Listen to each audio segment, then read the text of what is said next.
Good evening, everybody, and welcome to Carving It Up Live right here on Twitter, as well as the Carving It Up YouTube channel and the Grid Network YouTube channel. As always, I'm Bryson Carver. What a show we have on tap for you guys tonight. You notice I'm wearing my kind of all black. I've got my Pittsburgh Steelers hat on. I actually forgot my terrible towel. I apologize to y'all about that, but great win for my Steelers. Let's talk about their win over the Ravens just a few blocks from now. And in particular, I'll discuss Lamar Jackson, why 56% of, or I should say 56%, 95% of the blame isn't on him, and 5% offensively is absolutely on Lamar Jackson. I'll get to that later in today's show, as well as why I think Kenny Pickett is showing signs of being a true franchise quarterback in the National Football League. I'll get to that. Also, what a crazy game in London between the Jaguars and the Bills. That's going to be my second segment. I'll tell you exactly why Trevor Lawrence is not only better than Josh Allen, but the third best quarterback in the NFL, as I've said since last season. I'll get to that, obviously, as well.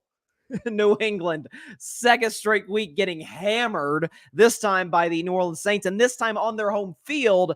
And listen, we know Mac Jones is terrible. If you can't see that at this point, then you're blind. I don't know what you're watching. But I think at some point or another, we've gotten to a point where it's time for Bill Belichick to retire, or for Bob Kraft to move on from him, one way or the other. This is going to be the final year of the Bill Belichick era in New England. I'll get to that later in today's show. Also, recap of all Week 5 NFL actions. It's going to be fun. Some crazy games.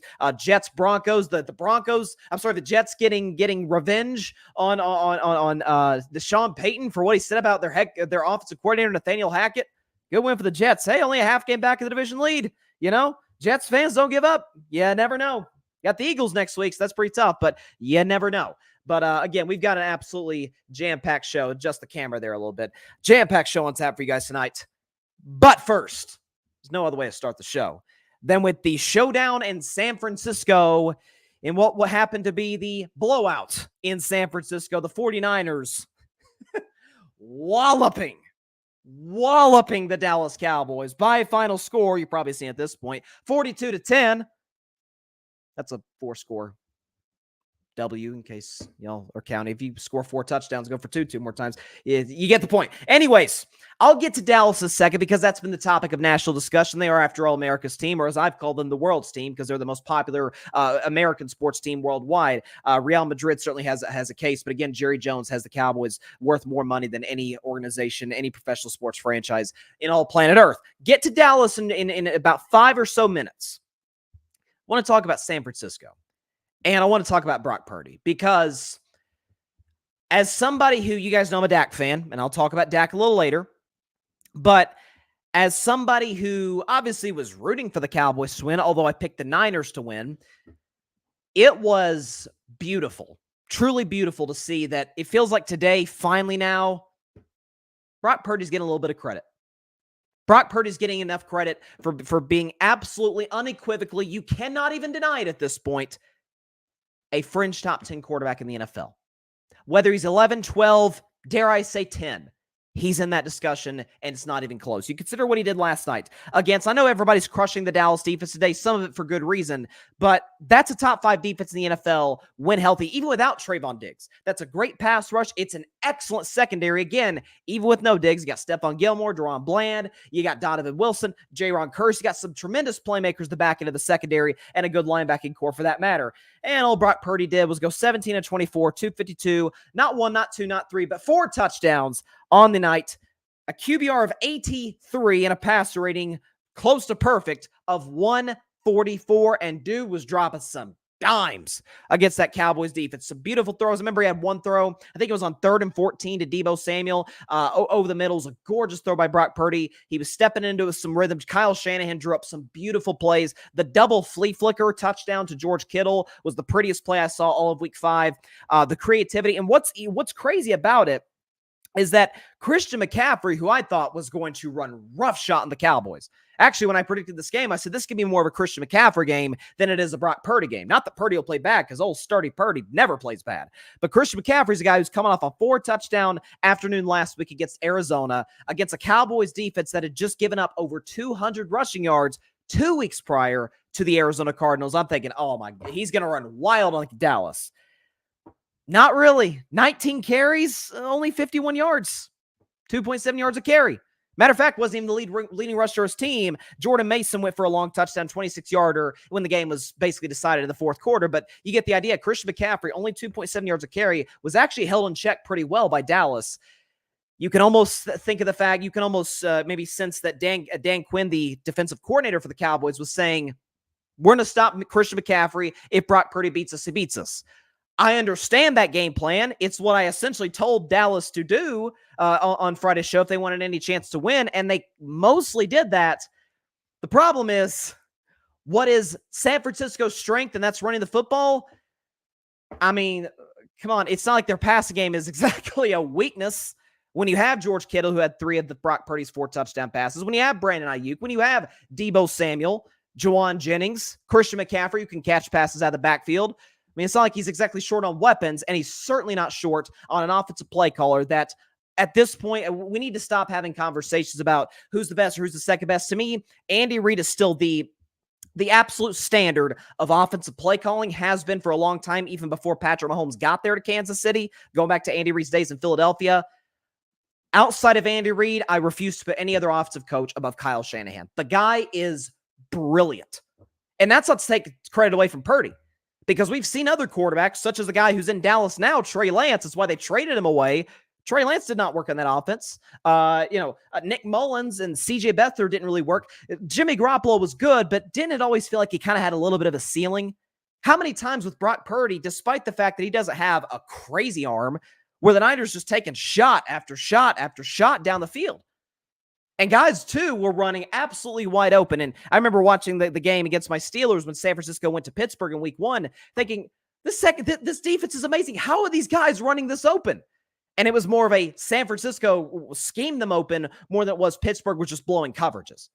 Like, that's what I've seen through the first month of the season. Again, we are only 1 month into the season, but I'm sorry, folks. This team that I watched last night and that I've watched for the first 5 games this season and that I've watched since the middle of last season, that can be the best team in NFL history. Yes, these San Francisco 49ers can be the best team in the history of the National Football League, at least in the Super Bowl era.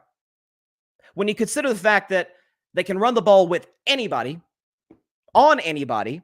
Again, Christian McCaffrey is held in check, but Niners still went for $170 on 4 yards a clip. That'll work. By the way, 2 touchdowns to the ground. You'll take that any day of the week if you're a Niners fan, or if you're somebody betting on the Niners, whatever the case may be. When you have, worst case, the second best tight end in the NFL, I've always said Travis Kelce is, again, the standard at the tight end position. George Kittle's the better overall, the complete package of a tight end. He's not the pass catcher or route runner that Kelce is, but he's darn close, and Lord knows he is an outstanding blocker. That's why San Francisco's running game is so good. San Francisco has a future Hall of Famer, first ballot Hall of Famer for that matter, in Trent Williams at left tackle, who Dallas weirdly put Micah Parsons, and I love Micah Parsons, but put Micah Parsons on the left side working against Trent Williams. I'm like, why? Why not put him on the right side working against their right tackle, who, not to take shots at anybody, but I don't think he's exactly going to Canton. I think we can say that that's a pretty safe assumption, right? Deebo Samuel is the best gadget guy in the National Football League, and that's not even a shot at him. He can catch passes. He can run the ball. I remember a play, I think it was last year, where he threw a touchdown pass, or a couple of years ago, he threw a touchdown pass. He can do everything. Defensively, I barely mentioned the Niners defense today, and I'll get to them a little later. But when you have Nick Bosa, who's arguably the best pass rusher in the NFL, not named TJ Watt. When you have excellent interior linemen, such as Eric Armstead. When you have an elite safety in the back end by the name of Talanoa Hufanga, who was everywhere last night. When you have one of the greatest, and it's weird to say this in 2023 because the position has been devalued to a certain extent. When you have, by far, certainly today, the best linebacking duo, you can argue one of the better ones in NFL history. When you have Fred Warner, who was the best player on the field yesterday, including Brock Purdy was awesome. He did not make an impact in the game the way that Fred Warner did yesterday. And Dre Greenlaw, who was outstanding in his own right. I mean, Dre Greenlaw, look around the NFL. Take San Francisco aside, Fred Warner's the best linebacker in football. Name the team that Dre Greenlaw undeniably would not be their best player at that position. It's hard to find. I mean, if you put Dre Greenlaw in Philadelphia, holy smokes, that defense would be ridiculous, given their front seven as good as it is already. So it is what San Francisco can do. And I've talked about with Philadelphia, that they're the best team in the NFL at beating you up front, whether it's their offensive line or their defensive line. San Francisco's offensive line isn't as good as Philadelphia's. Their defensive line is miles better, and Philly's is amazing. The San Francisco, I'm not saying they're going to go undefeated. They're going to lose a game at some point. Listen, even the best teams, 07 Patriots eventually lost a game. Not everybody can be the 1972 Miami Dolphins. Kind of a hard feat to accomplish. That's why it hasn't been done in, a half century. But that team that I saw last night, that I've seen for the first 5 games this season, coming off the momentum of last year, that could be the greatest team in the history of the National Football League, at least in the Super Bowl era.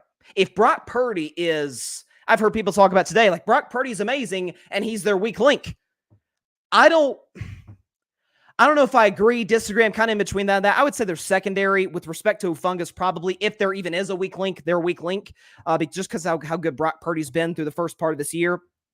Brock Purdy decided, hey, I'm going to hang up my cleats today. He'd never do that, obviously. But if he decided, hey, I'm done playing, he'd have the highest pass rating in NFL history. If that's your weak link, watch out, NFL. Listen, I picked Dallas to get to the Super Bowl. I'm about to get into Dallas and Dak Prescott in particular.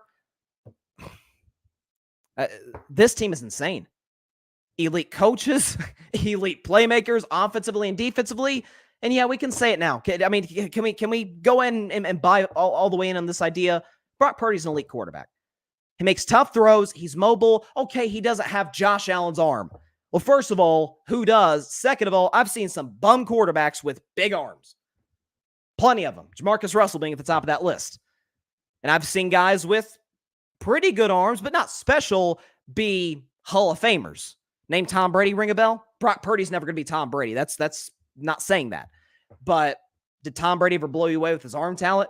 I always thought his arm was better than people gave it credit for, but it was never that of like a Brett Favre or an Aaron Rodgers. Man. That team last night, I picked San Francisco to win. I even picked San Francisco to cover. Holy smokes. I don't, when they're healthy, you present the team that can beat them outside of possibly the Kansas City Chiefs, who I had before the season winning the Super Bowl. It is amazing watching what they can do on a week-to-week basis. Now, San Francisco, by the way, next week has, I think, Cleveland on the road. San Francisco's a 5-point road favorite in that game. A lot of the sharps right now are on the Cleveland Browns right now, just given how good their defense is. That should be an interesting matchup. Cleveland's coming off of a bye and at home, and that's a East Coast game for a West Coast team. Could be more interesting than maybe we think, but that is, I've been saying since week 2, I said before the season, the Niners were the second best team in football. Since week 2, I've said they were the best team in football on Bryson's Best 10. Spoiler alert, on Wednesday's show, when I do Bryson's Best 10, Niners going to be at the top again. I don't think they've done anything, or frankly, anybody else in the league has shown me that they are undeniably better than San Francisco at this particular juncture. Dominant win by the 49ers yesterday in the Bay Area. Before I get to comments, I do want to transition to Dallas. So, obviously, Cowboys fans, I used to be one, believe it or not. Left in 2020 after Jerry screwed Dak over in the whole contract negotiation situation. Dak broke his ankle. I'm like, okay, I'm out of here, but I'll still root for Dak. Point is, Cowboys fans not happy today, understandably so. It's, when you face a team that has ended your season the last 2 years, your defense hasn't made opportunistic plays. The coaching has been suspect, and the quarterback play has been well below average. You have a right to be pretty pissed off given the fact that you lost by 4 scores on Sunday night.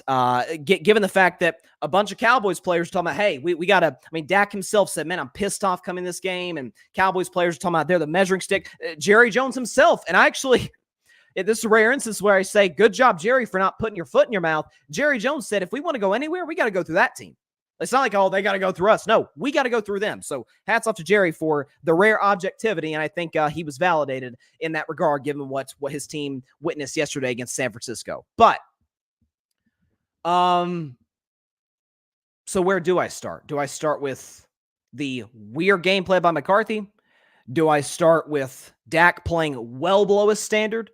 Do I start with the fact that wide receivers all night long could not separate to save their lives? Can I start with the fact that the Cowboys could not run the football for the majority of the night, which I did say wouldn't be the case because San Francisco's front is amazing?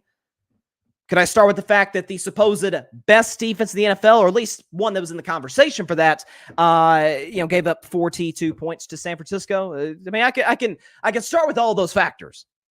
And trust me, as a guy who picked Dallas to get to the Super Bowl, not a good evening for me, and certainly as a Dak Prescott fan. Now let's talk about Dak, because he's really been the story today. Dak Prescott had a rough night against San Francisco, 14-24, 153 yards, a touchdown, 3 picks, QBR 46, which actually isn't terrible, but a passer rating that was not good at all, 51.6, and he was benched in the fourth quarter by the time the game got out of hand in favor of Cooper Rush for mop-up duty. So I'm sure what you guys are thinking. Oh, he's got nowhere to run now. He's got the Dak Prescott defender, man. He can't escape this one. There's no need to escape. It's actually time to do something that we don't do very often, and that's move a segment a couple of days ahead of time. It is time for this week's edition of Carving Up the Context. Here we go.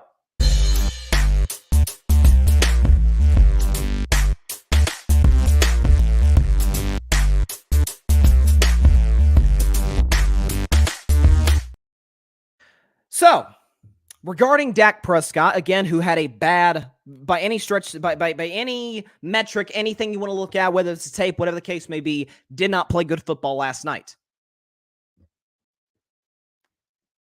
But didn't I say coming into this game that he wasn't going to play well and that Dallas would not break 20? Didn't I say that, hey, basically any quarterback, even the best ones, take Mahomes and put him off to the side? Basically, all of them struggling against this Niners defense. And so when I saw today all the national media killing Dak Prescott, getting all over him for his performance last night, much of it was deserved. Much of it was warranted, given his performance. But what we do on Carving Up Live here, with the Carving Up the Context segment, is we do just that. We provide context. And the context is something that I have been saying for literally years on Carving Up Live, and I'm like, screw it. Let's put together the data. So Dak has played ever since the San Francisco 49ers defense became a true powerhouse, starting in 2019. That was when they got Fred Warner, and I think Richard Sherman was actually on that defense, but they had big-time playmakers. They drafted Nick Bosa that year, Defensive Rookie of the Year that season. Kyle Shanahan had the Niners offense rolling. That was really when San Francisco kind of started this kind of run right now, right? If you look at how other quarterbacks, even good ones, have fared against San Francisco, hasn't been great. But let's look at Dak Prescott since this Niners defense became a true powerhouse. So he didn't play them in 2019. For the record, we took out 2020 because most of San Francisco starters were hurt. That 2020, let's just put that to the side. So 2019, 2021, 22, and this year. Dak Prescott's last 3 games, his numbers against the 49ers. 204 yards a game. He averages a touchdown passing per game, 2 picks per game, a QBR of 44, a passer rating of 60, and the offense only scoring 13 points a game. Needless to say, those numbers are well below average and quite pedestrian.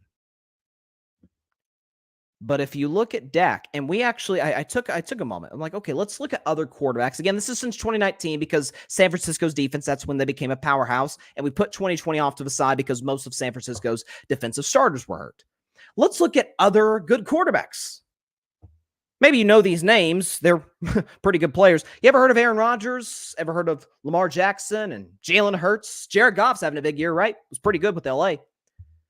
Geno Smith, hasn't he had kind of a resurgence? He has. Matthew Stafford, even the year he won the Super Bowl. A lot of really good quarterbacks in this mix. Tua, everybody loves Tua. I bought in on Tua this year. Let's look at those guys. I took 13 games from 2019.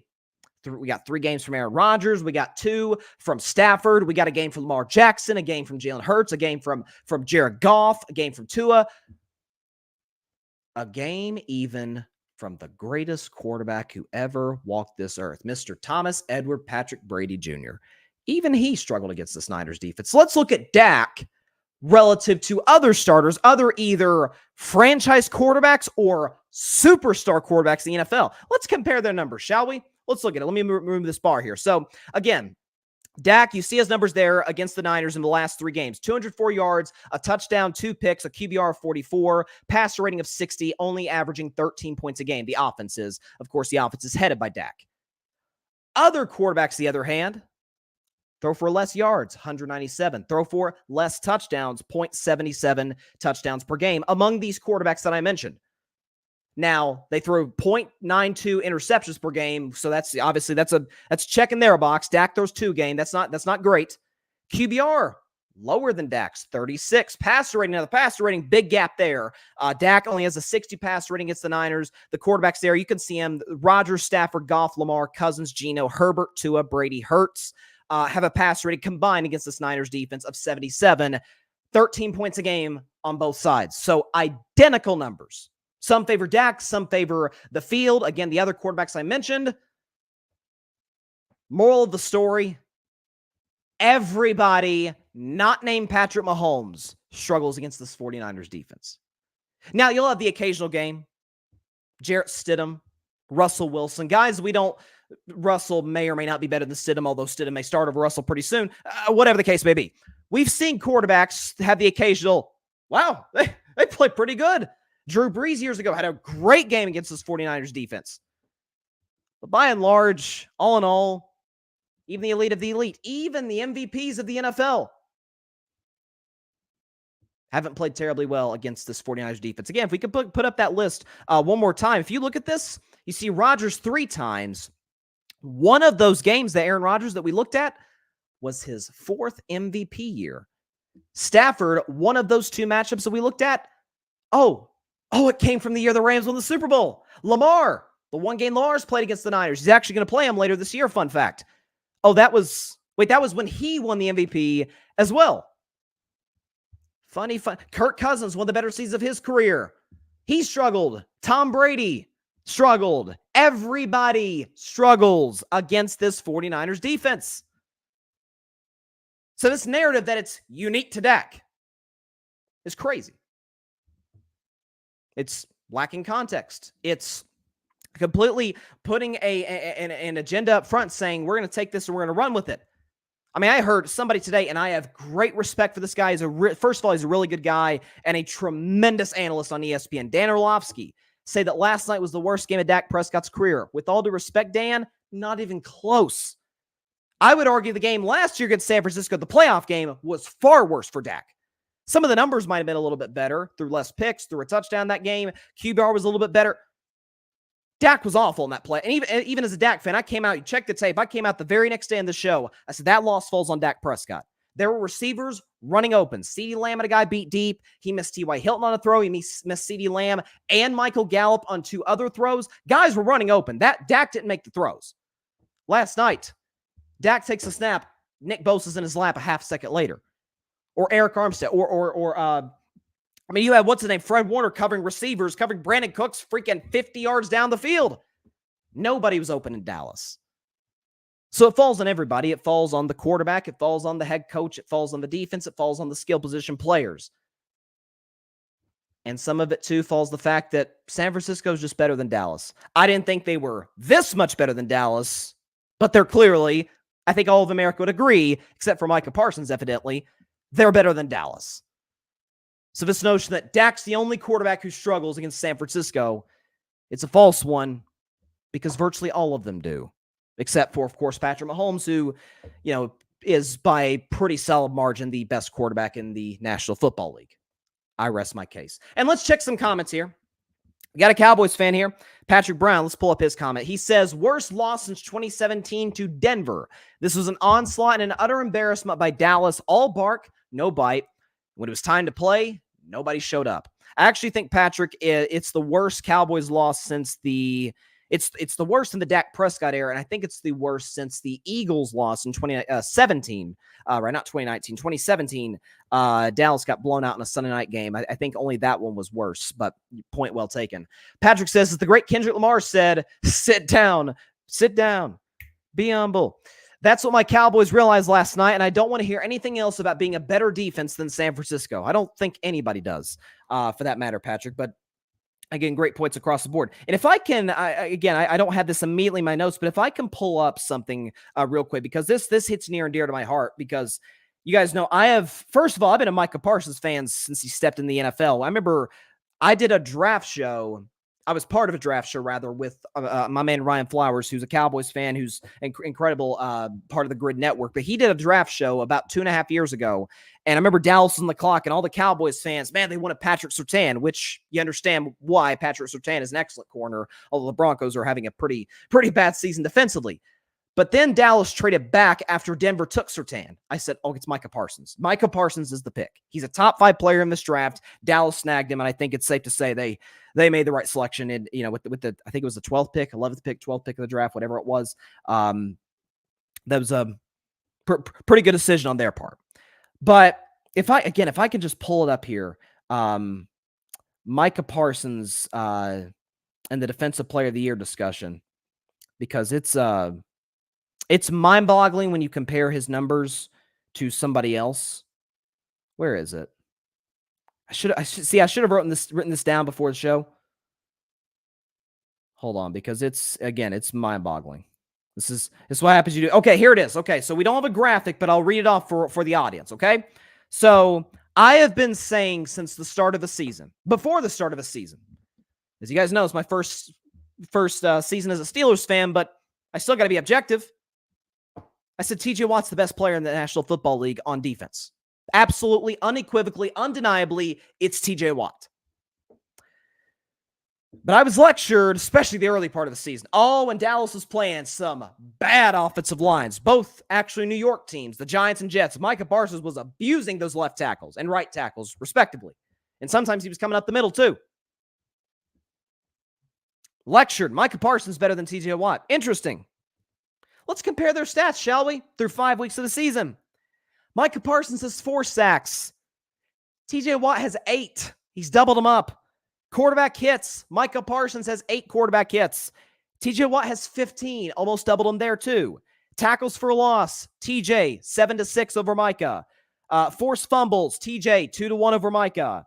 Fumble recoveries. TJ, 3-1 over Micah. Touchdowns. TJ, 1-0 over Micah.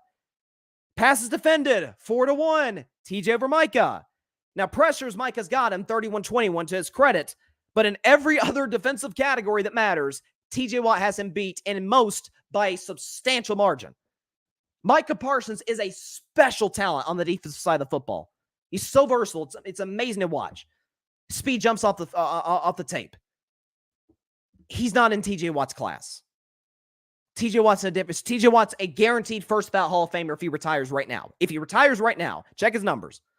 Micah Parsons often, we saw this last year, Cowboys fans, you guys know this, Micah Parsons will go through these 2-3 game stretches where you're like, where's number 11?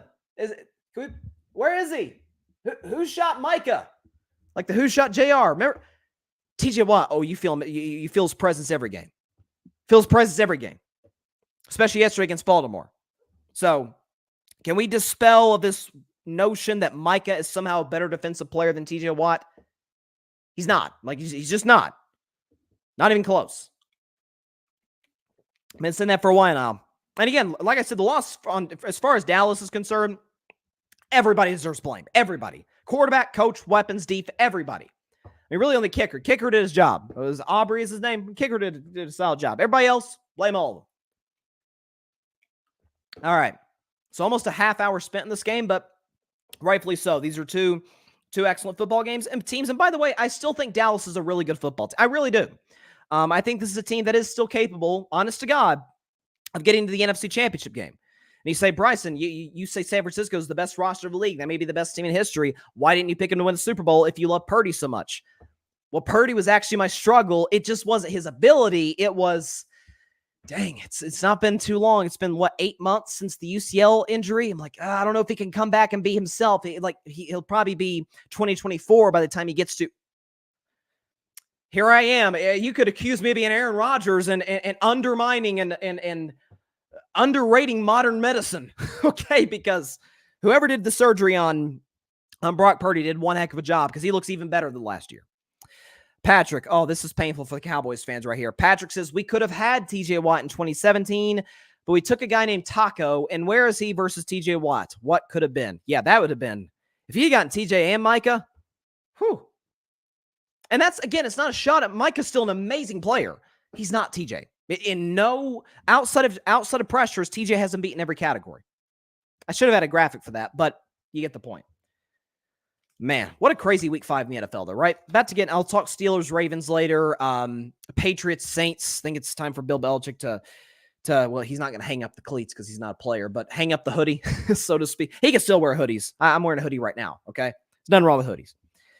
But I did want to talk about the first game of the day. It was actually played in London. Real quick, though, looks like we got another comment.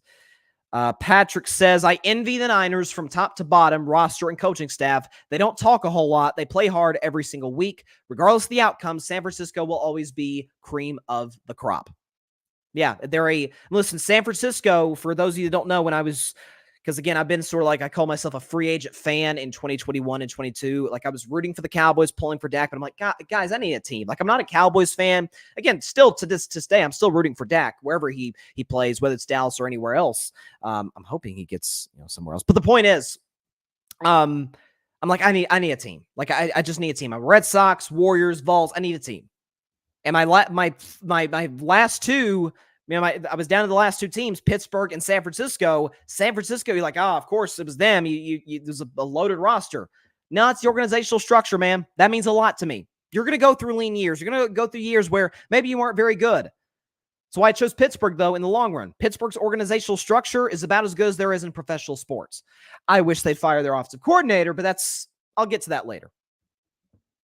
But the first game that was played not in week 5, but the first game that was played on Sunday afternoon was between the Jacksonville Jaguars and the Buffalo Bills. And I said coming in this one, I said, this is one of the better quarterback matchups of the NFL season. Josh Allen coming in this game on fire, had the bad game against the Jets, but was amazing against the Raiders, although who isn't? Played pretty good against Washington, had a bad turnover, and was awesome last week against the Miami Dolphins, who is the hottest team in the NFL coming into that week. I step back and I'm like, okay, Josh Allen is a special talent. If he hits his ceiling, he's as good as a quarterback as there is in the league. Here's the issue. He, my friends, audience, anybody out there watching and listening, Josh Allen, my friends, is no Trevor Lawrence. Don't believe me? That's okay. Again, Carving It Up is, after all, an opinion show. It's how I founded the show almost 4 years ago. It's an opinion show, but we're not basing our opinions off of just, pulling stuff out of our behind and just making stuff up. No. We base it off of facts. And here are the facts. So you know how I've been saying since the middle of last year, I said Trevor Lawrence, since week 9 of 2021, has been undeniably the third best quarterback in the NFL. He finished last year, Pro Football Focus ranked him the third best quarterback over the second half of the season, behind only Mahomes and Burrow, who in my eyes are the only two quarterbacks that are better than Trevor. But since week 9, 2022, did I say 2021 earlier? If I did, I apologize. Since week 9 of 2022, let's look at Mr. Allen and Mr. Lawrence's numbers. Trevor has him beat virtually everywhere. 11-5 records for both. 30 touchdowns for Allen, 25 for Lawrence, so Allen's going to beat there. Completion percentage goes to Lawrence. Yards per game, Allen, okay. Passer rating goes to Lawrence, and both have a playoff win, but we just did Carving Up the Context earlier, so might as well provide some extra content, some bonus content here for you guys. Josh Allen's playoff win was a nip-and-tuck game at home against Skylar Thompson, the Dolphins' third-string quarterback. Trevor Lawrence's playoff win, on the other hand, came against Justin Herbert. He's pretty good. I don't know if you guys have seen him. He's a pretty good quarterback in the National Football League. Trailed 27-0, and in the second half, scored on every single drive to win the game. And for the first 3 weeks of the season, you heard the Trevor haters. Trevor Lawrence, look at his numbers. They're not great. Trevor Lawrence, I'm not liking what I'm seeing. Completely ignoring the fact that the Jaguars are at or near the top of the NFL coming in this week, and you saw plenty of examples yesterday too, even in the win. We're at or at the top of the NFL, in drops. Whether it was Calvin Ridley, whether it was Zay Jones, Evan Ingram. Remember, Evan Ingram, back when he was with the Giants, really had a bad case of drops. Everybody couldn't bail their quarterback out. You know, the job as a wide receiver is to catch passes, after all, and help your quarterback out. They weren't doing that through the first 3 weeks. And frankly, even last week against Atlanta. But Trevor Lawrence having to stay, and this is not a shot in any way, shape, or form to my friends across the pond in London, but when you're used to living in a certain area, heck, a certain country for a long time, and you have to go to a whole separate country. Actors do it all the time to their credit, and reporters, so hats off to them. But it's different for athletes because you're playing a game. We know how that goes. Second straight week, the Jaguars have had to be in London. Second straight week. No matter Trevor Lawrence. Trevor Lawrence against the Buffalo Bills, the hottest team in the NFL. Some even argued the best defense in the NFL. Yeah, all Trevor Lawrence did was go 25-37, a touchdown, no interceptions, although, in fairness, he did fumble twice.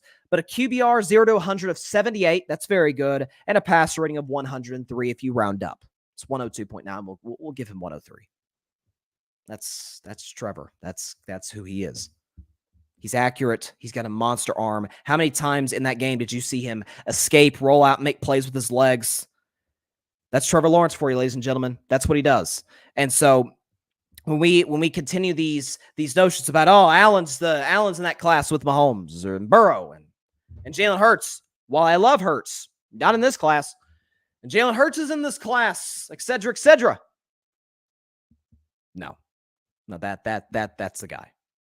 6'6", big arm, mobile, accurate. He's got the whole package.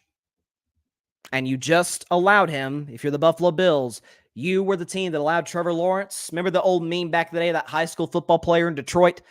I think I got my swagger back. Trevor Lawrence just got a swagger back, ladies and gentlemen. Whether it's the hair, whether it's the 6'6" quarterback frame, he's got a swagger back, and you could see it. Step into throws with confidence, knowing his receivers are going to actually catch passes now. And if you're a Jacksonville Jaguars fan, you got to be feeling pretty good. So you got the Colts next week. Now, the Colts are frisky. Watch out for the Colts, okay? Good win against the Titans yesterday. But they can beat the Colts, okay? Colts haven't won in Jacksonville since, 2014. Then they've got at the Saints in a short week, at Pittsburgh. That's a tough one. Niners, that's a tough one. But then you got Titans, Texans, who are frisky, but still Jaguars are better. Bengals, Browns, Ravens. Watch out. Watch out for the Jaguars, ladies and gentlemen. I said this team would play in the AFC title game, rather.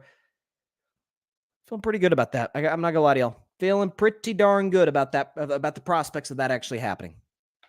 Trevor Lawrence, the man. And Trevor Lawrence, since he got this new system and got comfortable in this new system with Doug Peterson last year, is absolutely a better quarterback than Josh Allen. Is Josh Allen's ceiling higher? Maybe. We've seen Josh Allen put together some awesome games against really good teams such as Kansas City. But his floor's bad. Now, he didn't hit his floor yesterday, but Buffalo, 4 minutes left in that game, had 7 points. They scored a couple touchdowns. They were late to make the game somewhat interesting, but it was going to take some onside kicks. Jacksonville's the better team. By the way, too, can we talk about what Trevor Lawrence did on third down in the second half? Because it is truly remarkable, okay? So Trevor Lawrence in the second half of this football game completed a 3rd and 11, a 3rd and 7, a 3rd down and 1, converted all those plays. He also converted another 3rd down and 1. I'm sorry, a 3rd down and 5. He converted another 3rd down and 5. He converted a 3rd down and 4. That's Trevor, y'all. That's what he does.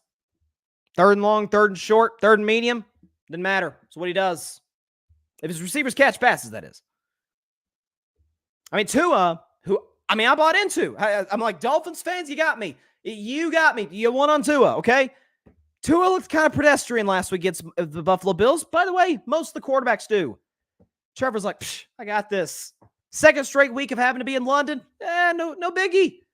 Hottest team in the NFL, not named San Francisco. No problem. Just get on my back, and I'm going to carry you to the promised land in this game. And that's what he did. Parnell, who's not quite as high in Trevor as I am, he says, I wouldn't go that far with the Jags yet. That's fair. I think Miami has a better team. Buffalo, debatable. especially with which this is very unfortunate with the Bills. They lost their starting corner for the year, their starting linebacker for the year in Matt Milano, so that's tough. Von Miller did come back yesterday. We'll see if he's able to work his way back into what he was last year pre-injury. He is, after all, getting up there in age. But let's see, if you're a Bills fan, you're struggling that side of the ball defensively. And by the way, Jacksonville straight up beat you head to head on a neutral site. Actually, not even a neutral site field. Like, that was a Bills home game. If you watched that game in the NFL Network yesterday morning, that was a Bills home game. Didn't matter. Trevor's got this. Trevor's got this. Again, I'll put up the stats one more time. Since Trevor got a hold on this offense in week 9 of 2022, they have the same record. Allen has more touchdown passes and and better yards per game, although the yards per game is by the skin of his teeth. But Trevor has less interceptions, a better completion percentage, a better passer rating, and has one playoff win just like Josh Allen does. And the difference, of course, is that Josh Allen's win came against Skylar Thompson, and Trevor's came against Justin Herbert on a 27-0 comeback. Allen's great. He's no Trevor. We're just wait. And Trevor got off to a slow start last year. Just wait. He won't let you down. For some odd reason, we're dealing with some connection issues throughout the show. I don't know what's really been going on there. Matter of fact, how about I try this, ladies and gentlemen? If I can, just for a moment, just literally for like 5 seconds or so, I'll put up the Carving Up Live logo real quick. I'll back out and go back in and see if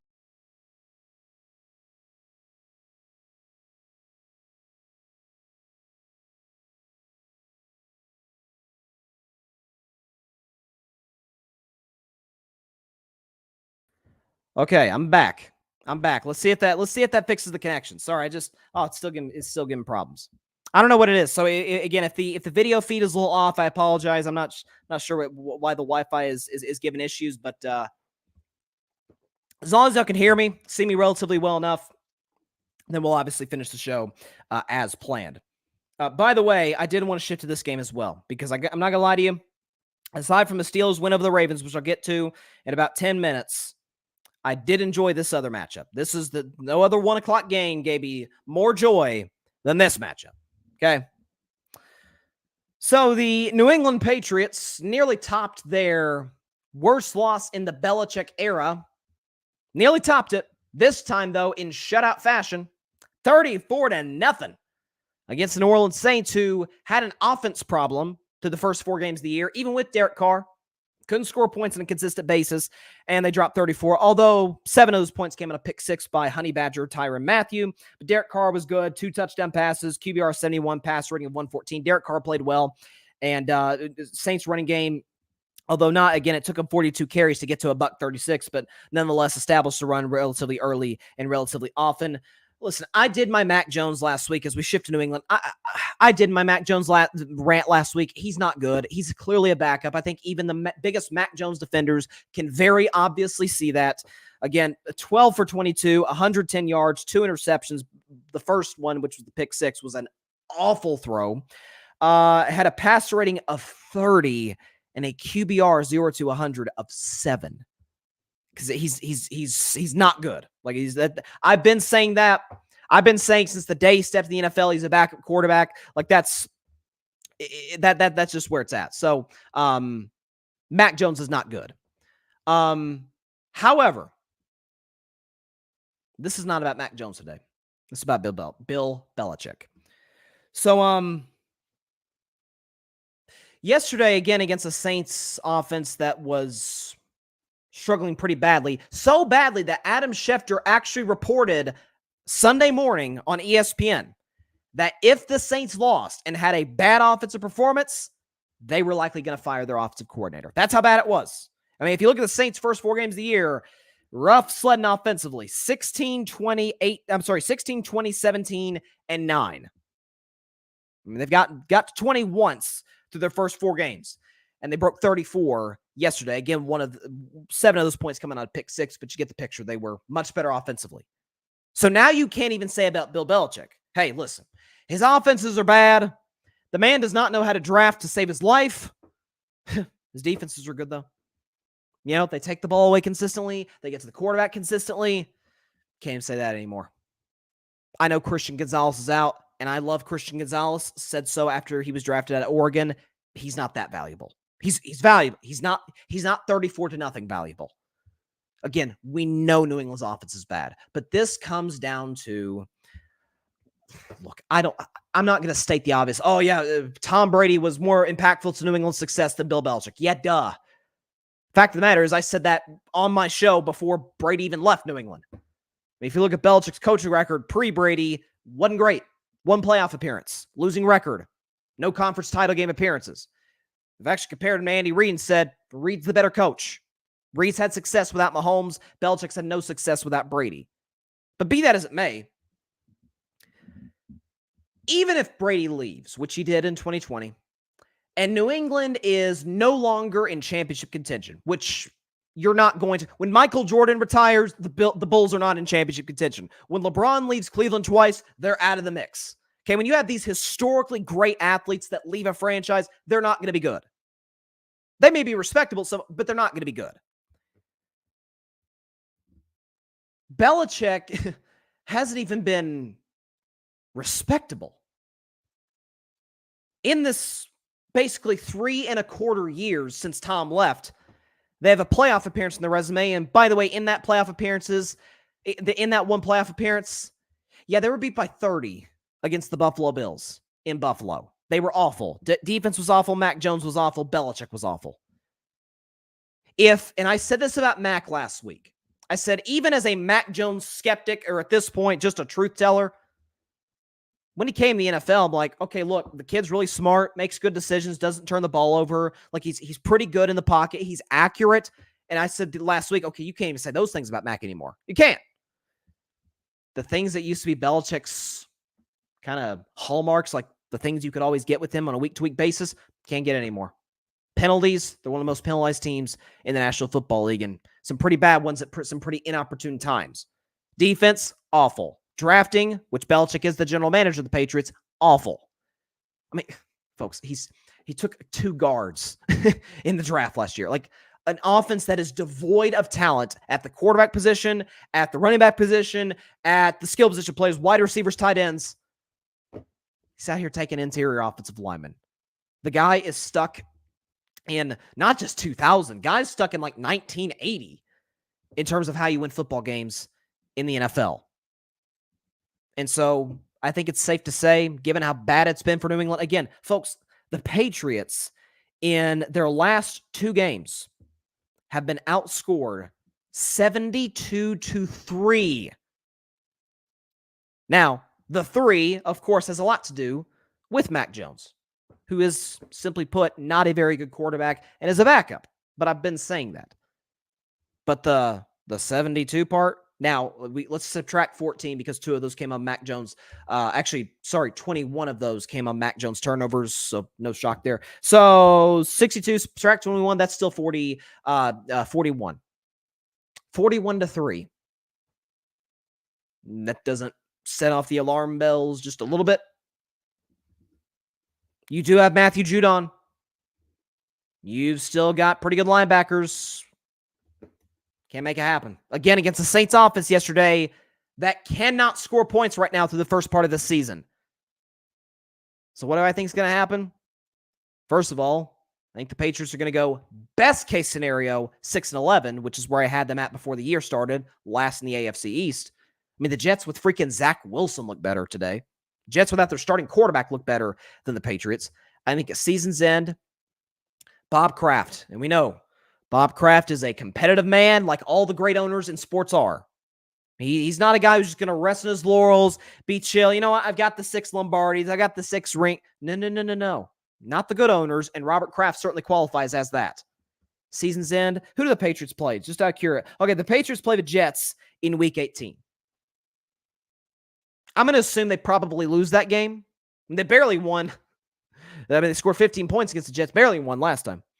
But I would have to assume, and frankly, I think this is what's going to happen. Bob Kraft calls Belichick into his office the next day, the morning of January the 8th, 2024. And says, Bill, it's been a great run. It's been 23 years. Vast majority of those were contending for championships. It's a lot of fun. But either You step down as general manager, or we agree to part ways. Because virtually all the players in that football field, if not all of them, on that football field for the New England Patriots yesterday and this season, Belichick handpicked every single one. So Bill Belichick, the general manager, is negatively impacting Bill Belichick, the coach, who already I said was overrated before the year, or not before the year, for 4 years. And if Belichick refuses to get the GM role, then Bofkraft says that I'm going to have to ask for a letter of resignation. And it's going to be a press release by the Patriots. The Bill Belichick and the New England Patriots have mutually agreed to part ways.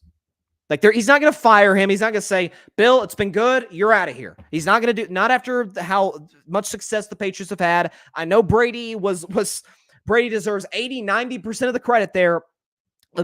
Bill was still part of that. Bill still put together some great game plans against the greatest show on turf back in 2001. He was still a part of this.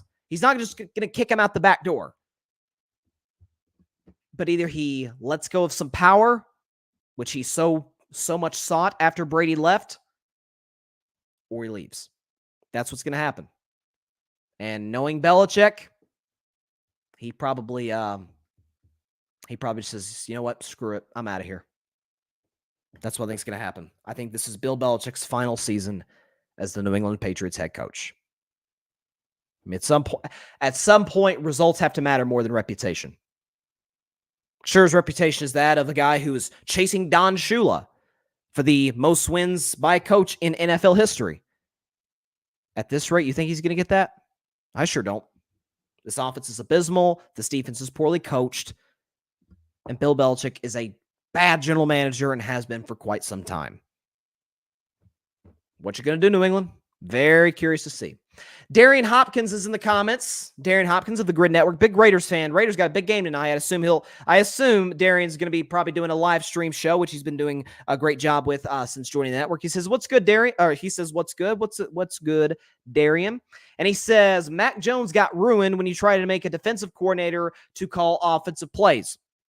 Again, I always refute that by saying, and again, you're not entirely wrong, Darian, but I always refute that by saying, check Mac Jones. When he had an actual offensive coordinator, Josh McDaniels, please check Mac Jones' stats in the last half or the last quarter of 2021.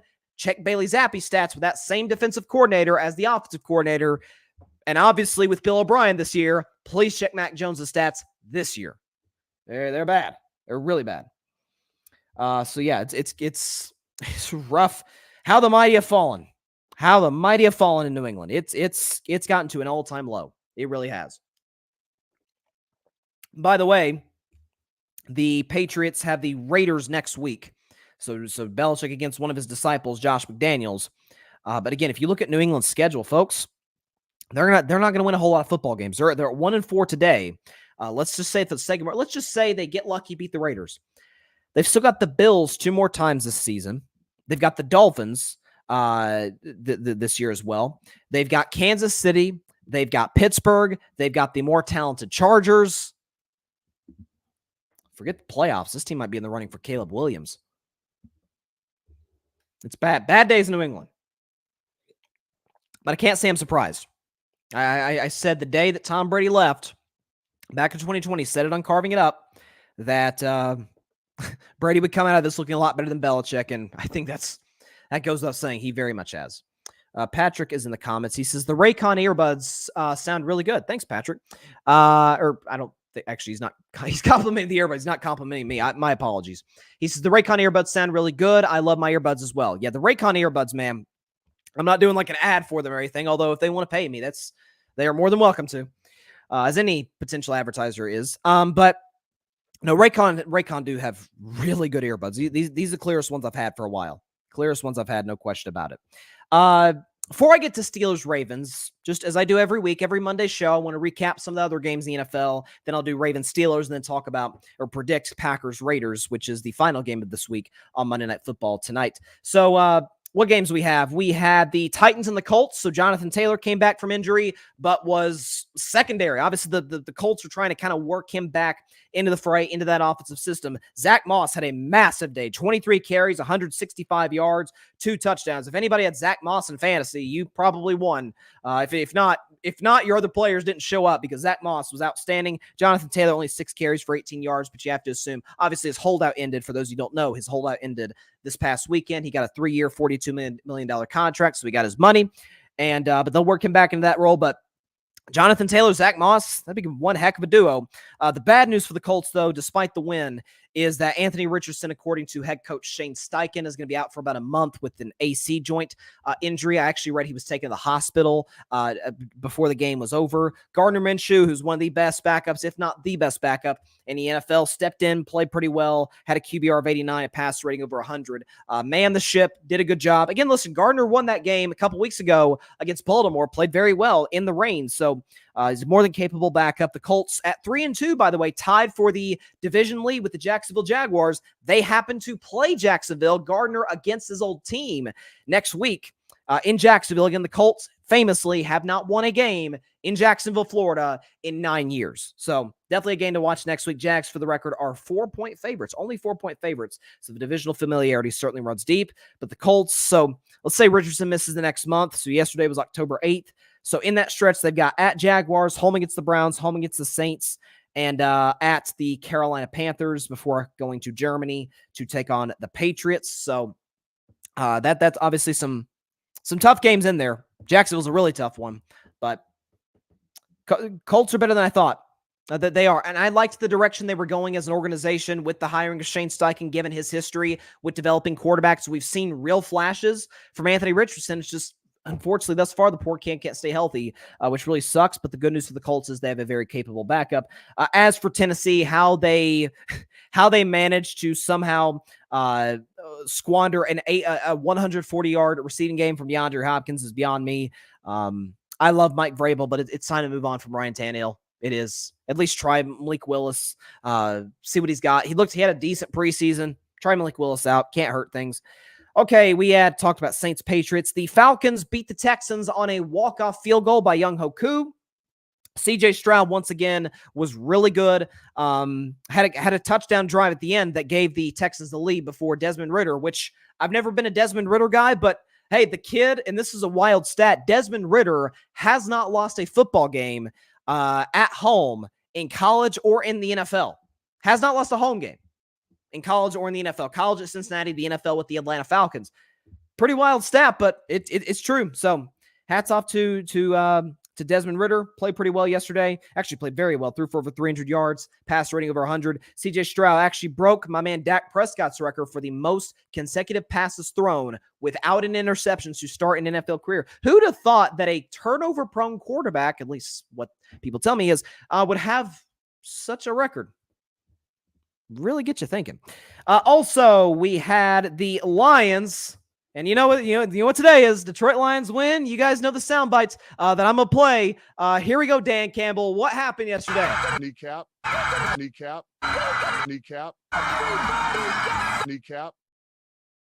Love it. Every week, every Lions win, and there's going to be a lot of those this season. Lions are at 4-1. Jared Goff was outstanding. 3 touchdown passes, no turnovers. Detroit ran for over 150 yards. Listen, Carolina's in a rough spot. Only winless team to this point in the NFL, 0-5. And to make matters worse, Chicago has their pick. Listen, Bryce Young showed some flashes here and there. Again, I really liked Bryce at Alabama. He scared the crap out of me when he was playing Tennessee in that crazy game a year ago. But it's the size, man. It's the size is a legitimate concern and a legitimate kind of hindrance for a lot of quarterbacks in the NFL. I mean, if you historically look at the best quarterbacks in NFL history, all of them are pretty big, strong athletes. Brady, Manning, Marino, Favre. I mean, Drew Brees is the outlier. Quarterbacks that look like Drew Brees from a stature standpoint do not go on to be one of the greatest quarterbacks ever. So, I mean, Drew did it because obviously he had a great offensive mind, and Sean Payton, more on him a little later. Drew was probably the most accurate quarterback that ever played the game. So, I mean, you got to have that in order to be in that discussion. John Rivera said, let's go Jets. Hey, heck yeah. Great job by the Jets. Great win by the Jets. You know what? Since John commented and he says hit the like button. Thank you so much, John. I really, really appreciate that. Host, by the way, of the Fan Perspective podcast, and he's a big Jets fan. Great guy. So appreciate that. So John, since you say that, I'll just skip a few games down to Jets Broncos in what was a game where the Jets avenged their offensive coordinator, who the head coach of the Denver Broncos, Sean Payton, famously said this offseason that Nathaniel Hackett did the worst coaching job in the history of the NFL last year with the Broncos, and he wasted all this talent that was here, and the Broncos are 1-4, and Russell was awful. And the defense continues to be awful. So, listen, hats off to the Jets. Big-time win. Zach Wilson, he threw a really bad red zone interception, but all in all, Zach played fine. Pass rating in the 70s. Completion percentage was pretty good, 199 yards. Again, Russell was awful. QBR of 19, threw for under 200 yards. I think only had like 60 passing yards or something crazy entering the fourth quarter. So really brutal loss for the Broncos. And by the way, it doesn't exactly get easier for Denver. They've got, if we check their schedule moving forward, short week. They got at the Kansas City Chiefs 3 days from now in Arrowhead. Kansas City's a double-digit favorite, as you would imagine. Denver's also got the Packers. Then they got the Chiefs again. Then at the Bills. I mean, it's a rough next few games. They still have to play Detroit this year. Brutal stretch for the Denver Broncos this year. And, Sean Payton, they made him eat his words. They made him eat his words, the Jets. I mean, this was obviously the day Aaron Rodgers went down, the play Aaron Rodgers went down. Obviously, with that snapped Achilles, it snapped the Super Bowl hopes and dreams of the Jets this year. However, this was one of those games on their schedule, even with Aaron Rodgers and certainly without him having to play more mistake-free football, which they mostly did. But this was kind of their Super Bowl to a certain extent, where it's like, okay, you know what? Coach over there, badmouth our offensive coordinator. We really like him. Let's kick their arse today. Let's take it to them. And for the most part, they did. So hats off to the Jets. By the way, 2-3, only a half game out of the division lead. So watch out. I'm sorry. No, I apologize. Not a half game out of the division lead. They're actually 2 games back of the division lead of Miami. I don't think anybody's catching Miami for that division, including Buffalo. But I said when Rodgers went down, and I was in the minority when I said this, I said with okay quarterback play, I swear to y'all, this team can make the playoffs. They can. And the good news, if you're a Jets fan, is you play the Eagles next week. Like, Bryson, how is that good news? The Eagles are way better than the Jets. They're not. They're probably going to lose that game. But that will conclude the first part of their schedule, which we said, even with Aaron Rodgers, man, if they can escape this with a 3-3 record, they'll feel really good about themselves. Well, it looks like it's all likely going to be 2-4. Again, I have a hard time seeing them beat Philadelphia the way Philadelphia could dominate up front. By the way, the Jets lost Elijah Vera Tucker for the season, which sucks due to an injury. But the Jets after the Eagles game, Jets have Giants, Chargers, Raiders, Bills is tough, Dolphins is tough. But then Falcons, Texans, Dolphins again, Commanders, Browns, Patriots. I'm seeing if Zach Wilson, who's played really well last week, played pretty good this week, by his standards at least, if Zach Wilson is fine, doesn't play bad football in terms of turning the football over at inopportune times,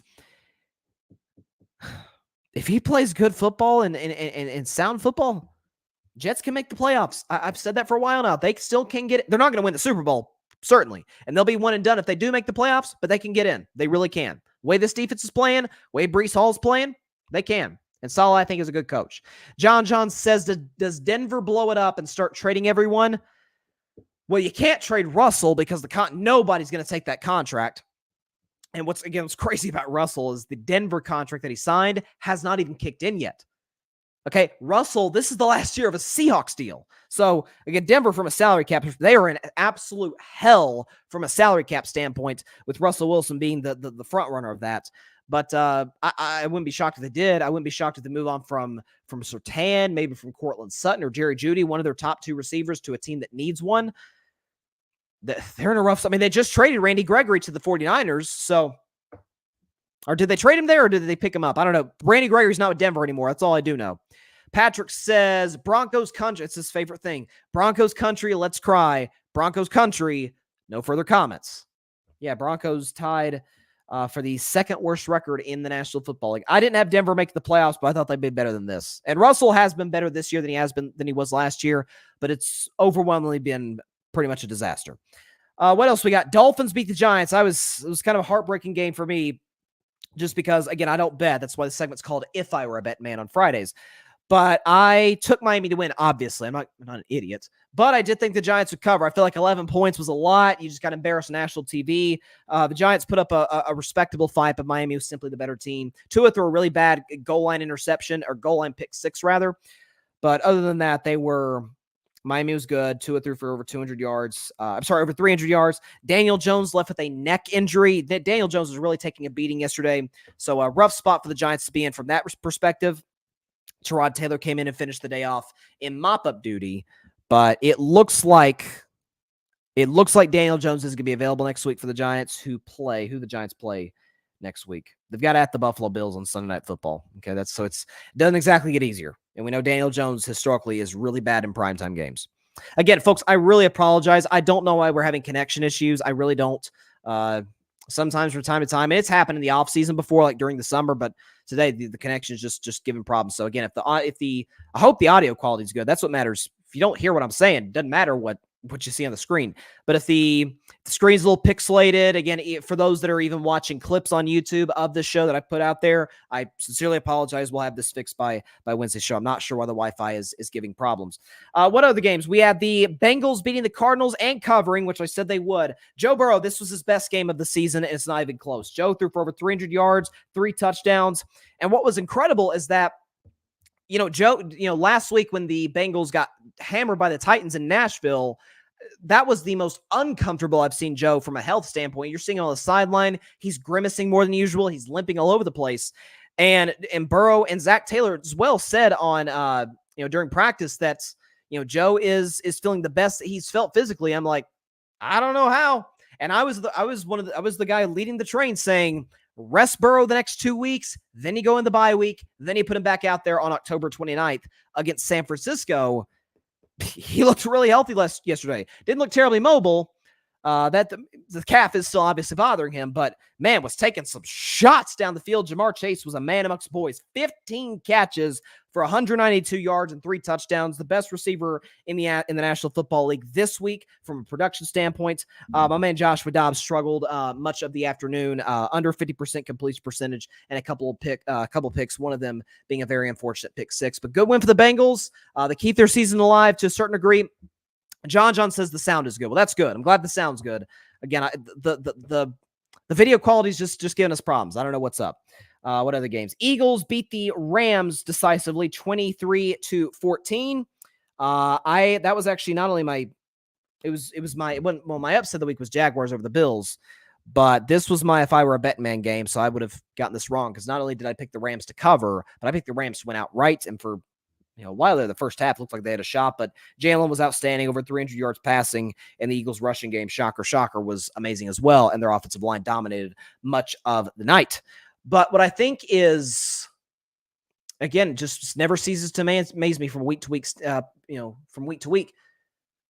No team, and I still maintain this, beats you up front on both sides of the ball more than Philadelphia does. They have the best offensive line in the NFL and a top 5 defensive line in the NFL. They are going to be tough. It kind of feels like at this point they are kind of on a collision course with San Francisco, although I still maintain the Detroit Lions will play in the NFC title game. I saw the Vegas odds today. It went Niners as the favorites to win the conference, followed by Philly and Dallas. I'm like, can Detroit get any respect? Come on now. Go win with the Eagles, though. Struggle. Rough day for the Rams offensive line, which we all knew before the season and certainly now is below average. And then finally, Chiefs beat the Vikings 27-20. Travis Kelce got injured in this game, did not practice. Doesn't look like I shouldn't say doesn't look like, it's too early, but it's looking iffy on whether he'll be able to go on Thursday night against the Broncos. But Patrick Mahomes was great again. No surprise there. He's Patrick Mahomes. Kirk Cousins actually played a pretty good game, threw a couple touchdown passes. Some unfortunate officiating breaks, at least if you're a Vikings fan, going in favor of the Chiefs, particularly the missed interference call, and then the defensive back for the Chiefs taking his helmet off in the field of play. So, rough afternoon for the Vikings. They dropped to 1-4. Kansas City gets to 4-1, and I still maintain that's the best team in the AFC until until further notice, until somebody separates themselves moving forward. Okay, get to this topic. Then we'll move on to Raiders-Packers predictions later in the show, as we do have a comment on Carving Up Live. Patrick says, Joe Burrow looked good, looked as good all season. Jamar Chase was unstoppable. Jamar Chase was unstoppable. He tends to be that. Remember Jamar said last week, hey, guys, I'm always effing open. Yeah, he was. Again, 15 for a $190 and 3 tuds. Yeah, that's pretty open. He was really good. Okay, Steelers-Ravens. You know, I got to talk about my Steelers now. I got to talk about my Steelers. So that was a weird game to watch. Listen, I'm a baby Steelers fan. It's my first year as a Steelers fan since I picked them to be my lifelong team this summer. It was a weird game because I said on Friday's show, I picked the Ravens to win, but the Steelers to cover. I was half right, of course. But I said what I think is going to happen is it's going to be another classic Ravens-Steelers physical defensive battle that the Ravens come out on top in. Obviously, in this case, Pittsburgh came out on top in. But I also thought, I hope we get blown out. I hope we get humiliated and Matt Canada gets fired. Matt Canada did not get fired despite some really bad coaching missteps, particularly late game, literally giving the Ravens a second chance and a miracle win with an extra 40 seconds on the illegal formation on a freaking kneel down, trying to do their best Miami Hurricanes impression to a certain extent. Rough loss for Miami on Saturday.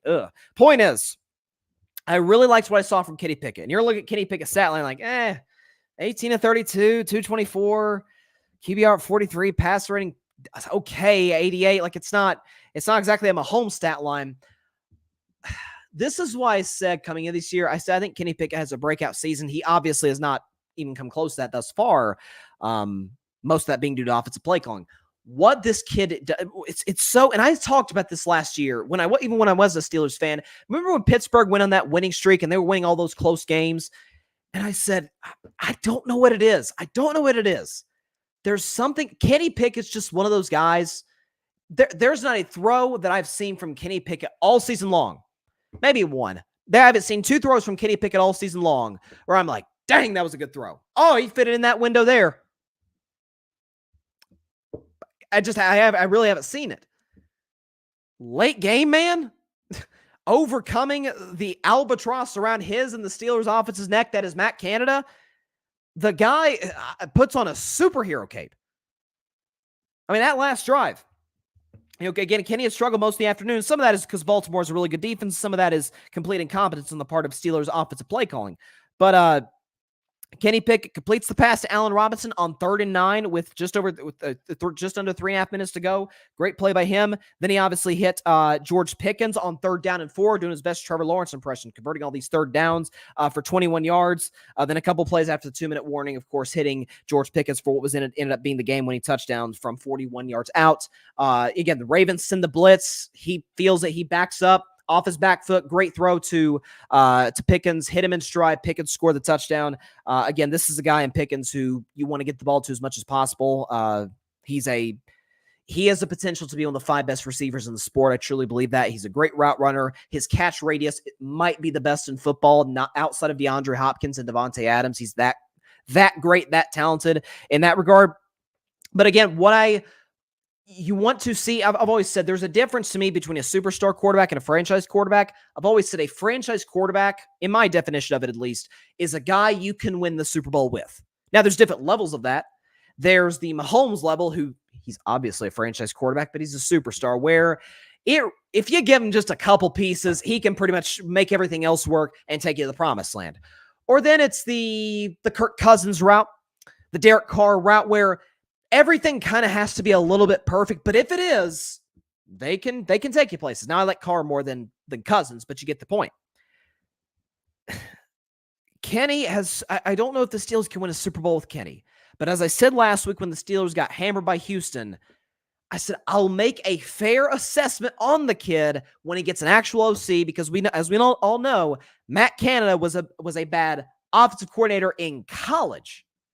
The heck makes me think he's going to be good in the NFL. I don't know how Mike Tomlin hasn't come to that conclusion. Even Kenny Pickett, I saw he was interviewed after the game by CBS, and even he looked, after a great win, after a game-winning drive, even he looked a little irritated, like, yeah, we're really not even close to where we want to be. Mike Tomlin kind of alluded to that.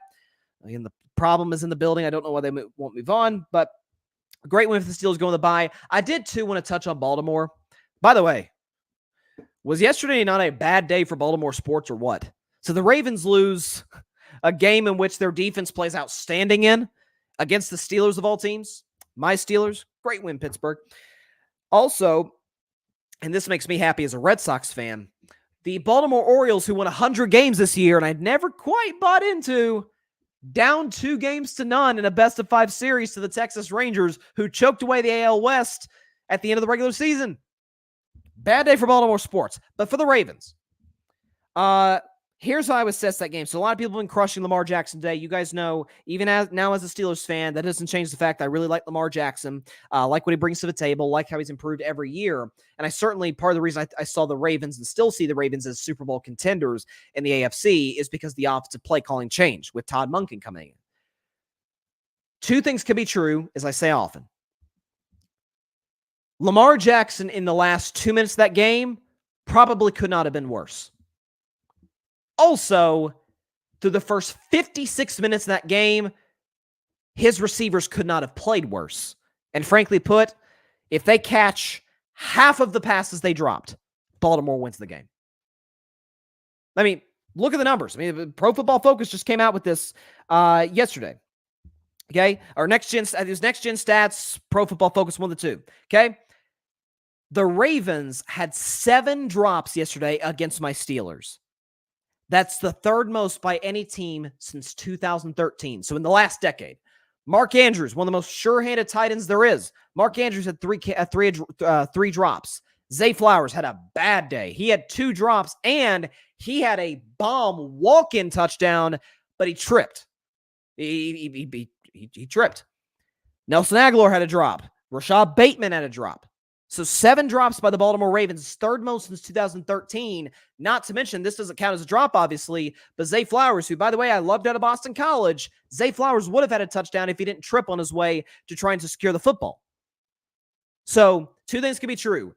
For the first 56 minutes of that football game, the Ravens receivers failed Lamar Jackson. And for the last 4, he failed them. He had a terrible goal line interception. My man Joey Porter Jr., who, by the way, was the highest ranked corner or the highest graded corner. I think it was he got a grade of like 93 by Pro Football Focus yesterday. Hats off to my man. Defensive Rookie of the Year. It's coming. I'm telling you, he's coming for that trophy. But bad goal line interception by Lamar. Then he had the turnover. Then he got stopped, obviously, the last drive of the game. Lamar was awful the last 4 minutes of the game.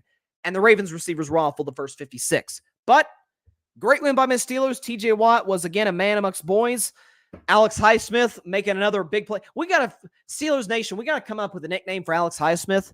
All the big plays he makes. He got the pick 6 against Cleveland in week 2 and making plays on Deshaun Watson that game. This week making plays on Lamar Jackson. Great win for the Steelers, 3-2. And ladies and gentlemen, despite the fact that the Pittsburgh Steelers don't have an offensive coordinator, might as well not, the Steelers are first place in the AFC North. Thus far, right now, we have a tie-break, the tie-break for now, on the Baltimore Ravens. NFL is a funny business, man, but when you have an elite coach, which Tomlin is, when you have an awesome defense, which the Pittsburgh Steelers does, led by the best defensive player in football, and TJ Watt, and your offense, despite the cluelessness at the OC position, if you got playmakers and you're good situationally, you're good. You're going to make the playoffs. I still maintain Pittsburgh will get there. If we win the division, I'll be overjoyed. Overjoyed. I would still like us to move on from Matt Canada in the bye week. Please. It's all I'm asking, Coach. Coach Tomlin, please. I need it to happen. It's killing me. It's killing Steelers fans everywhere. I mean, again, it took multiple Ravens drops just to keep us in that game. But as they say, a win is a win. Good win for the Steelers. They're all good, but this one especially. By the way, I predicted, then I'll get to my Packers-Raiders prediction. I wasn't able to get to it on Friday's show, but I did put it on social media. The WNBA Finals, which features the New York Liberty and the Las Vegas Aces. I said coming into the WNBA season, I thought the Aces are the best team. I think most people believe that. Asia Wilson, Kelsey Plum, Just the whole crew. I love the addition of Candace Parker. Obviously, she's still injured. Probably isn't going to suit up in this series, which is unfortunate. But she has a chance to get her third ring at nonetheless.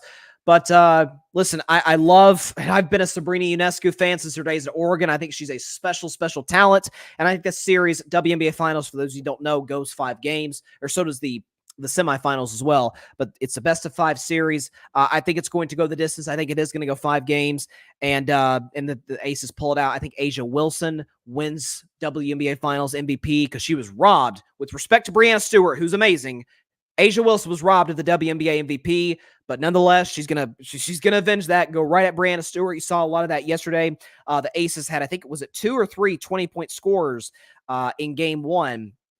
And then including Asia Wilson had like 19. So great win by the Aces. Still think they're going to win in 5 games and go back-to-back, win 2 straight championships. But you saw Tom Brady in the building yesterday. You saw LeBron James in the building yesterday. It's going to be a great series, I'm telling y'all. Game 2's on Wednesday. I've got the Liberty winning Game 2 and evening it up before the series goes to the Barclays Center in New York. All right. Let's not waste any time now. So I had a really good week 5 predicting games. If I can pull this up here. So I got off to a rough start, picked the Commanders against the Bears. Bears came in, ran roughshod on Washington. I'm sorry, the Bears came in, ran roughshod on the Commanders. But if I can do some quick math here. Let's see. That's 3-2, 3-3, 4-3, 5-3. Okay, so I'm 9-4 on my picks. I'm feeling good about myself. Okay, 9-4 on my picks, despite the Thursday loss earlier in the week. So, gonna try and get to 10-4 as we get the background music going right now for this big Monday night matchup between the Green Bay Packers and the Raiders tonight on Monday Night Football. Is the background music working? Is it back? I guess it's on. I'm gonna assume it's on. Okay, so blowout loss. And I do mean a blowout loss against the Detroit Lions. I know it's Detroit. That's what they do. They beat you up. They bite your kneecaps, and it was too much for Green Bay. It was too much for Jordan Love, who, quite frankly, and I said this when Green Bay lost, Jordan Love has looked worse and worse and worse every single week. Starting week 1, the great game against Chicago, then pretty good but shaky in the 4th quarter against Atlanta. Then he was bad through 3 quarters and great in the 4th quarter against the Saints. And outside of a few throws in the 3rd quarter against Detroit, he was bad throughout. So, listen, he's got a game against a Raiders defense that has been truly awful. Surprise, surprise, to the first part of this year. The Raiders gave up 38 to Buffalo. They gave up freaking 23 to the Steelers. And they gave up 24 against the Chargers, including some really inopportune plays there. So Vegas. Now, here's, I think, going to be the key of the game. For the record, Vegas is a 2-point favorite in this game. David Bakhtiari for the Green Bay Packers is done. He's out for the year with, I think, a leg injury. I think he's gonna have like 2 surgeries or something. So obviously prayers to him. Hopefully he recovers relatively soon. And so that's, for Max Crosby, he's gonna be kind of licking his chops saying, okay, here we go. I got an opportunity to really make plays in this football game on Jordan Love. But the good news for Green Bay, Aaron Jones looks to be healthy, looks to be ready to go. Christian Watson, Romeo Doubs, who's actually had a good start to this season. They've got the good tight end they've got over there. A.J. Dillon's running the football pretty effectively. As for Vegas, Jimmy Garoppolo comes back from the injury. He missed last week. The backup, Aiden O'Connell, stepped in that game, actually played relatively well. Took Justin Herbert and the Chargers down the wire, but made too many mistakes when it was all said and done, especially the last play of the game, that goal line interception. So, this is actually tougher than you think. I think Vegas -2 is actually a pretty good line that Vegas set here. Vegas, of course, being all these sports books out here. So, I pondered on it. I thought about it, and basically what it came down to is I don't really trust either coach. So what I'm going to do is I'm going to roll with the coach who got more rest, whose team got more rest. I'm going to roll with the coach to put together a better game plan. I'm going to roll with the Green Bay Packers to win this game, take the Packers and the points, and to win outright by a final score of 27-20 over the Las Vegas Raiders. Green Bay wins this one. They get to 3-2. Keep pace in that NFC wildcard race. Listen, Vegas continues to fail miserably, and Cheesehead Ozzy is here, ladies and gentlemen. Okay, Green Bay's going to win it. Jordan Love's actually going to play well. I think this will be Jordan Love's best game this season. You're like, Bryce, he had a pass rating well over 100 against the Chicago Bears. Bears are worst defense in the NFL, okay? Raiders don't have a good defense, but he's going to be facing pressure from Max Crosby all night. I think Matt LaFleur, in rare Matt LaFleur fashion, will adjust. But this will be a game where Jordan Love makes some big-time third-down throws. Aaron Jones plays well. A.J. Dillon does his thing. The Packers defense against Jimmy G comes up with a couple of turnovers. Devontae Adams, I forgot to mention, this is Devontae Adams' first game against his old team. He'll look to make a statement. There's no question about it. He'll look to make plays when it's all said and done. And he will against Jair Alexander, his old teammate. But it's a matchup of which quarterback do I dislike less? Which coach do I dislike less? I'll put the final score up again. Do we have it here? Put the final score up again. 27-20. Green Bay Packers win it over the Las Vegas Raiders. Again, I don't feel terribly confident about this, but that's what I'm going to roll with. This might as well have been Bryson's bleak bet, okay? Might as well have been Bryson's bleak bet, okay? Looks like my sister's in the comments. She's a Packers fan. She says, love slays. Well, I mean, slays his offensive chances of winning. Yes, he does slay that. Tonight, I don't think it'll be an issue, okay? Won't be an issue tonight. So she says Ozzy in the building. Once again, this time in a positive sense for the Green Bay Packers. This time, Cheesehead Ozzy. Crap, I'm speaking in the third person. I'm losing my mind. Cheesehead Ozzy thinks, yes, Green Bay will win. And he'll, I don't know, maybe he'll make an appearance on Wednesday. Maybe he won't, depending on the outcome of the game. Packers lose. Cheesehead Ozzy's coming to town. We'll see what happens there when it's all said and done. Sharon! I had to get that in. All right. That is all the time we have for today's show. Appreciate everybody stopping by as always. Be sure to catch Carving Up Live on Wednesday at 6 p.m. Eastern, 3 p.m. Pacific time, right here on Twitter, as well as the Carving It Up YouTube channel and the Grid Network YouTube channel. Of course, be sure to like, share, comment, and take 2 seconds out of your beautiful day. Hit that big red subscribe button right there. Helps the channel grow exponentially. Again, we're trying to get to 1,000 subscribers by Super Bowl 58, which is February the 11th. I think we're up over 450 subscribers right now, so we're on pace. We're doing great. The channel's growing. The show's growing, which is great. But also what we want to be growing is the Grid Network. That is GRYD, the Grid Podcast Network, right here on YouTube, as well as any and everywhere you listen to your podcast, be on Apple Podcasts, Spotify, iHeartRadio, Google Podcasts, any and everywhere you listen to your favorite podcast. Definitely got to check it out. We got some great content creators in there. A lot of Cowboys fans, too.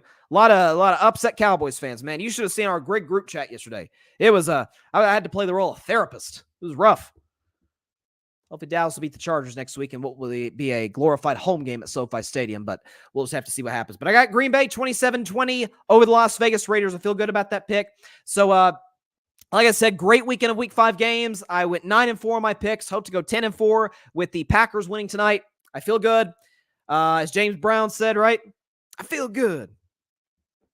With that said, I'll see you on Wednesday night. Please stay safe out there. Please be sure to take care of your physical as well as your mental health. And please, please, please be sure to contact your local state representatives and senators to demand change for gun violence in America. Got to fix this problem. No question about it.